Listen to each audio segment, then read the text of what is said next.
the courtroom revenge that silenced my parents. When I walked into that courtroom, every camera turned toward me.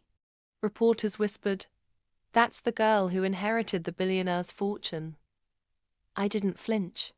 I'd spent my entire childhood being tossed from one foster home to another after my parents decided I wasn't worth raising. Now, after my grandmother, the only person who ever loved me, died and left me everything, suddenly they remembered I existed. And they didn't come with hugs. They came with a lawsuit. My mother, draped in fake tears and designer grief, rolled her eyes when I walked in.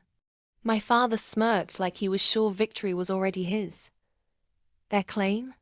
That I manipulated my dying grandmother into leaving me her estate. Cute. When the judge asked if I had anything to say, my lawyer smiled at me and whispered, "You sure you want to do this?" "Oh, I'm sure," I said. I stood up slowly, heels echoing against the marble floor. "Your Honor," I began.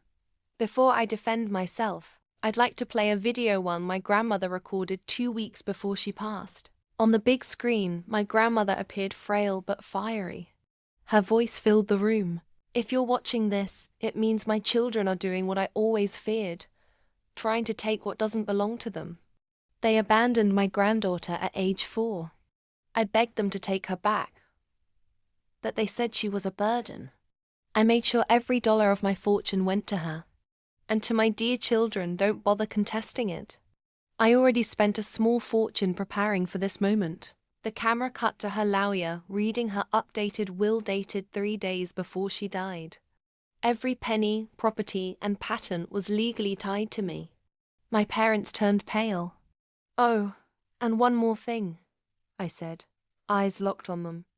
"Grandma knew you'd sue me, so she had one final request. If you contest her will and lose, every cent of your own assets goes to her foundation for abandoned children."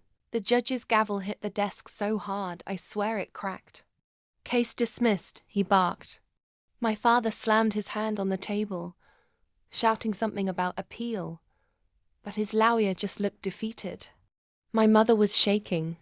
Their faces when they realized they had just bankrupted themselves. That was the sweetest thing I'd ever seen. I walked past them without a word, but at the door, I paused and said quietly, "I guess now you know what it feels like to be left with nothing."